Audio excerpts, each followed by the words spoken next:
Obonye kegbu na-akpọ Obonye kegbu na-akpọ Anaghị onwe egwu Ọkwa ya kegbu na-akpọ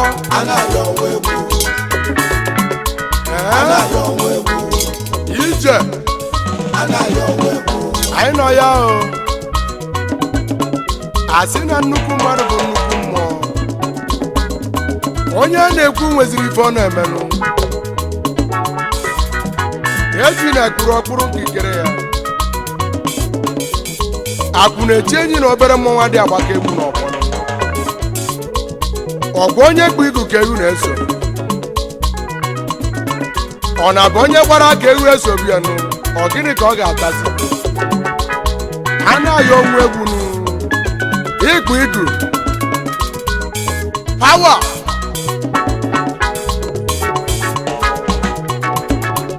oyime anaghị onwe egwu ebube Enugu omeihe ugwu nke be anyị bishọp abịagwogwo ọzọ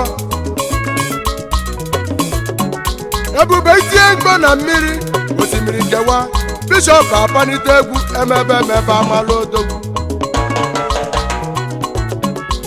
a na-abụ odogwu na nkịtị anaghị abụ odogwu n'ọnụ onye a na-ekwu nwere ife ọ na-eme anaghị ọnwụ egwu odogwu amụrụ n'ụkọ nwe aka ugo eze jiri eme ọnụ eruo n'aka ugo eze ọ dị imere elika elika ndị nyere aka bara ụba falili nne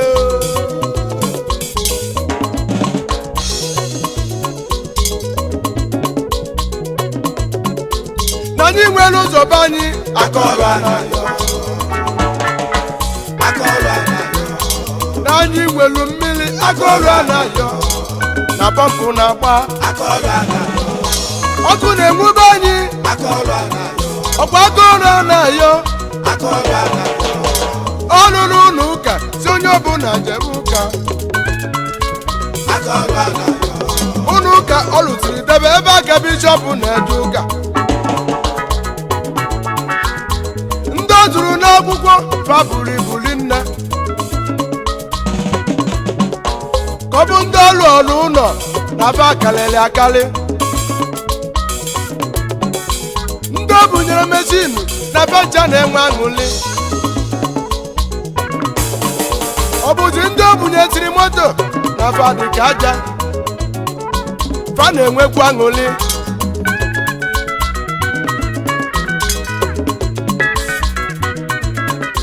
mụ na onwe m bishọp na-ayọzi ayịyọ anaghị onwe egwu oge nna m ukwu ọgba gị isi m tibe egwu na ị ga-afụ m anya kedu isi moto nke m eme nwata ka emeli ibie obi ga-adị ya mma oge nna m ukwu anaghị onwe egwu bunye moto nke m ọgwụ emebe emebe amara odogwu Emebemebe amara odogwu. Emebemebe amara odogwu. Bunyenu m ụmụ odo nke m. Obi ga-adị m mma. Anaghị onwe egwu. Ọkwa gị ka egwu na-akpọ. Emebemebe amara odogwu. Emebemebe amara odogwu.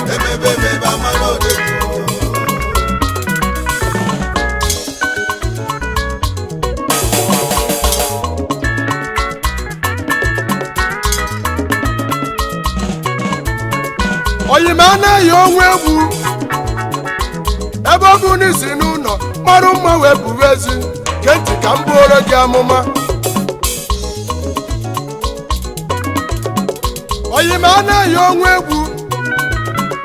Ụmụ ụwa mee enu ma na-emesi ga-achịrịrị Enugwu. Chukwu na-edegwu ya ede na ọ ga-adịrị gị mma.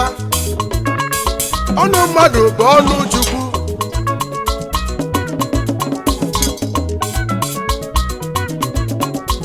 Ọ bụ onye ka egwu na-akpọ?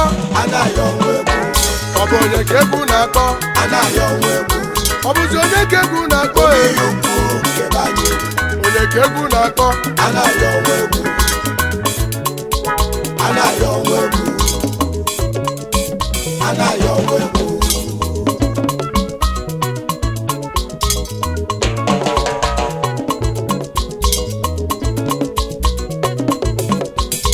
Ka m bụrụ egwu m kekene ntọ gadịrị mma.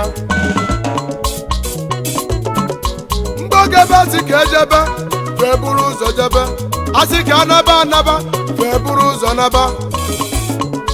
Ndị ihe anyị na-adị mma. Onyezi ka m na-ekwu maka ya. Chief Injinia Ezugo ọnwụ egwu. Anyị si gị biri o na ọ ga-adịrị gị mma. Kedu maka Injinia Owi na ọnwụ egwu? Owi na ọnwụ egwu. Anyị si gị biri o na ọ ga-adịrị gị mma.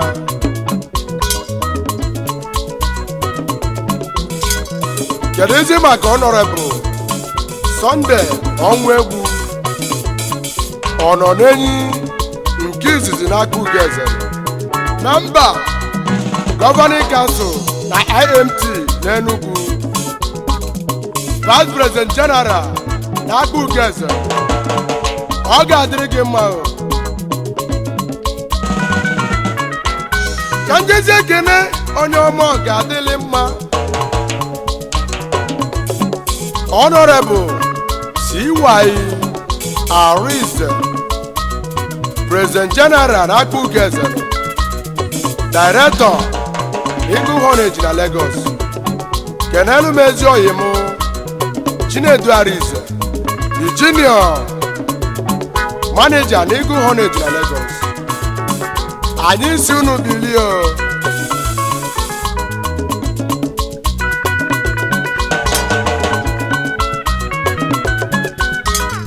Kedu isi maka Honorable Jeff Mba n'obu n'inyi na-ese. Ezi oyi na ọ ga-adịrị gị mma o.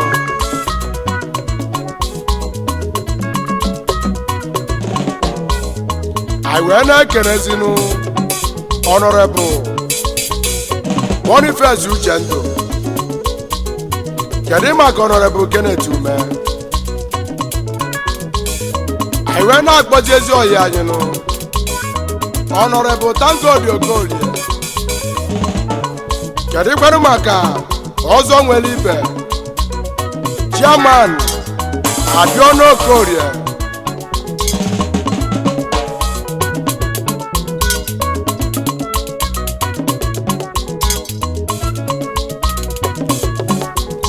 Ka njezi ekene ezi nwanne m ọ ga-adịrị mma. My brother Chibuzo Umez Omihe Jidofo Onowu nke ndị ojiriba na IMT n'Enugu, Youth Leader na Emmanuel Anglican Church na Amadu Agugeze.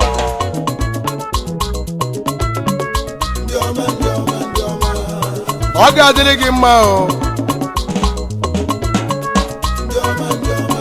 Kedụkwanụ maka Dominic Mobo, Chairman Neighborhood Watch na Amadi Agugeze, Chairman Umudim na Agugeze. Kedu maka Sondume mgbe a na-egbu ozunu ebe ka ijele? Kedu maka ezi oyi anyị nụ Idumata Ọchịlọzụọ Pinati Home na Agugeze ebe anyị na-ebi ndụ ọma? Kedu maka ụkpaka gbagburu enyi nụ okpuru ọra gburugburu osisi ilo na Agugeze? Anyị wee na-ekenezinu Sunday Ọkpara,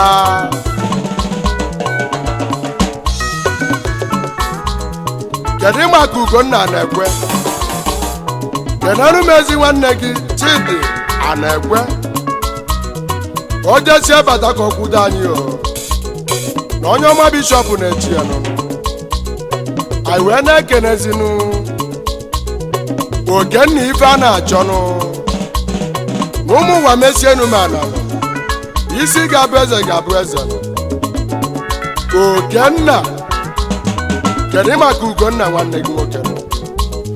Ọ ga-adịrị unu mma o.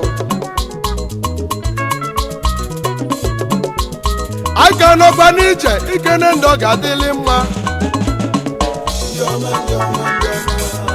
Ezi oyi ma Chibeze Ọjị Akọ, Odogwu kwara nna ya kwasi enyi ike nụnụ. Udo na ọganiru ga-abụ nke gị. Ọ ga-adịrị gị mma. Kedụzi maka Igwe Joseph Nwonyere, eze ndị Igbo na Masaka? Kedu maka Chinakwueze Orimiri 4 Onyejekwe? Ọ ga-adịrị gị mma o. Ezinna, anyị wee na-ekene eze a na-akpọrọ Imonu, eze buru uche nwanne Bekuo nke izizi na Agugeze. Ọ ga-adịrị gị mma o.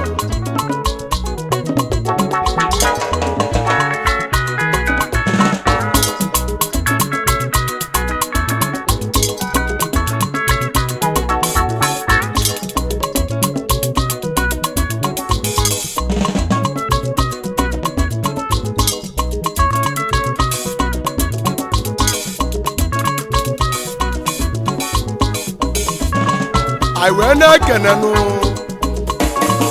nnukwute odogwu Pius Agụ, n'iri ọnwa iri nke izizi na Agugeze. Ebube dike ọzọ Igbo ndụ. Ọ ga-adịrị gị mma o. Onyeoma bishọp na-ekene unu. Unu bụ ndị ọma ndị ọmanụ.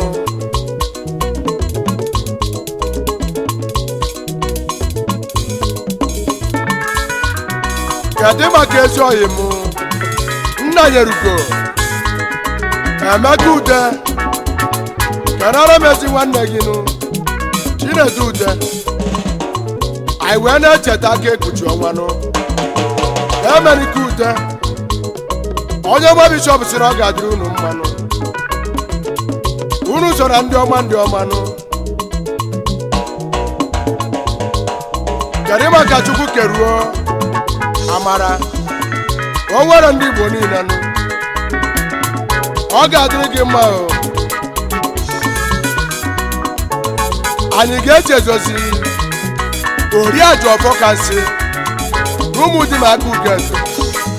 Kedu maka ezigbote nwa Agaba m Chukwuebuka Okolie Dimkpa Onyeoma bishọp si na ị ga-adị ndị ọma ndị ọma.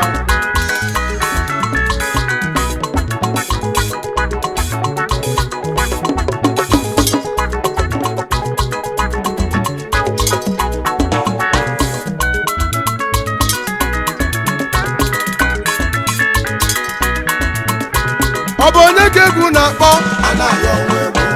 Ọ bụ onye ka egwu na-akpọ? Ejebe ejebe akalaeze, anaba anaba akalaeze, Onyeoma bishọp anaba.